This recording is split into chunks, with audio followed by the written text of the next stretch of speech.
നിങ്ങൾ ഇതുവരെ കേരളത്തിലെ എത്ര ജില്ലകളിൽ പോയിട്ടുണ്ട്? മുഴുവൻ ജില്ലകളിലും പോയിട്ടുള്ളവർ കുറവായിരിക്കുമെന്നാണ് എനിക്ക് തോന്നുന്നത്. ഇതൊരു കേരള പദയാത്ര ഒന്നുമല്ല കേട്ടോ. മഴക്കാലത്ത് ചില ആളുകൾക്കുള്ളൊരു സ്വഭാവമാണ് കുളവും തോടും ഒക്കെ അന്വേഷിച്ച് പോവൽ. വീട്ടിനടുത്ത് തന്നെയുള്ള ഒരു സ്ഥലത്ത് കുളമുണ്ടെന്ന് അറിഞ്ഞപ്പോൾ അത് അന്വേഷിച്ച് പോകുന്നതാണിത്. സംഭവം കുറച്ച് ദുർഘടം പിടിച്ച പാതകളൊക്കെ താണ്ടി വേണം അവിടെ എത്താൻ. ഇത്ര കഷ്ടപ്പെട്ട് പോയിട്ട് ആ കുളം അവിടെ ഇല്ലെങ്കിലോ എന്നൊരു ടെൻഷൻ എനിക്കില്ലാതില്ല. ഞാൻ കുട്ടിയായിരിക്കുമ്പോൾ വന്നതാണ് ഇവിടെയൊക്കെ. ഇനി എങ്ങാനും ആ കുളം അവിടെ ഇല്ലെങ്കിൽ എന്നെ വിശ്വസിച്ച് കൂടെ വന്നവരോട് ഞാൻ എന്തു പറയും? പക്ഷേ ഞാൻ എൻ്റെ ടെൻഷൻ പുറത്ത് കാണിച്ചില്ല. ധൈര്യമായിട്ട് എന്നെ മുന്നോട്ട് നടന്നു. ആ കുളം അവിടെ തന്നെ ഉണ്ടെന്ന് ഞാൻ അവരെ വിശ്വസിപ്പിച്ചു. കുറച്ച് അങ്ങോട്ട് എത്തുമ്പോൾ ഒരു വെള്ളച്ചാട്ടത്തിൻ്റെ ശബ്ദമൊക്കെ കേൾക്കുന്നുണ്ടായിരുന്നു. അപ്പം എനിക്ക് നല്ലൊരു ആശ്വാസമായി. അങ്ങനെ നടന്ന് നമ്മളതാ ആ കുളത്തിൻ്റെ അടുത്തെത്തി. സോറി, ഇതൊരു കുളമല്ല.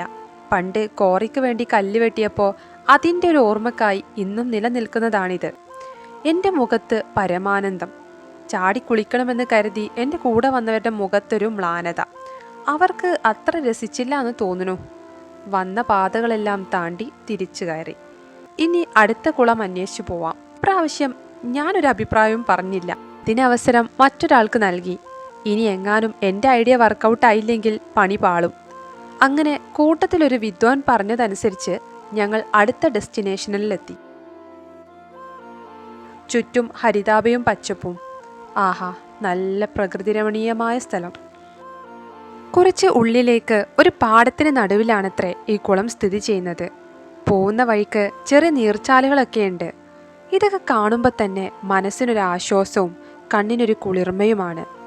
മനസ്സ് വല്ലാതെ സ്ട്രെസ്ഡായി നിൽക്കുമ്പോൾ നിങ്ങൾ എപ്പോഴെങ്കിലും ഒരു യാത്ര പോയിട്ടുണ്ടോ?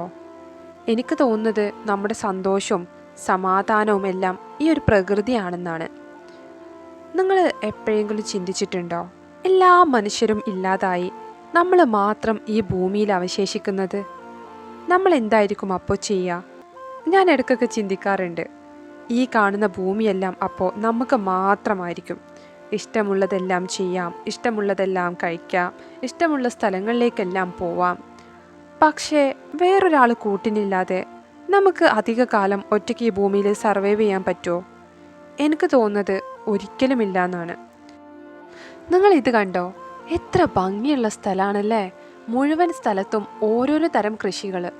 ശരിക്കും ഒരു കാം ആൻഡ് ക്വൈറ്റ് ആയിട്ടുള്ളൊരു സ്ഥലം. ഈ ഒരു ചെറിയ വരമ്പിലൂടെയാണ് നമ്മൾ നടക്കുന്നത്.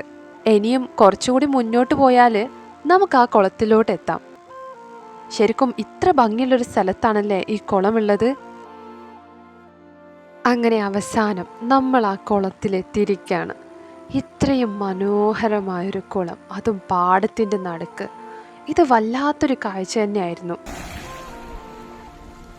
എല്ലാം നമുക്ക് ഓരോ അനുഭവങ്ങളാണ്. നമുക്ക് പ്രകൃതിയിൽ നിന്ന് കിട്ടുന്ന എല്ലാ ചെറിയ സന്തോഷങ്ങളെയും നമ്മൾ ഒപ്പിയെടുക്കാൻ ശ്രമിക്കുക. അത് നമുക്ക് മരണം വരെ ഒരു ഓർമ്മയായിരിക്കാം. ഒരു പക്ഷേ നാളെ നമുക്കിതൊന്നും കിട്ടിയില്ലെങ്കിലോ?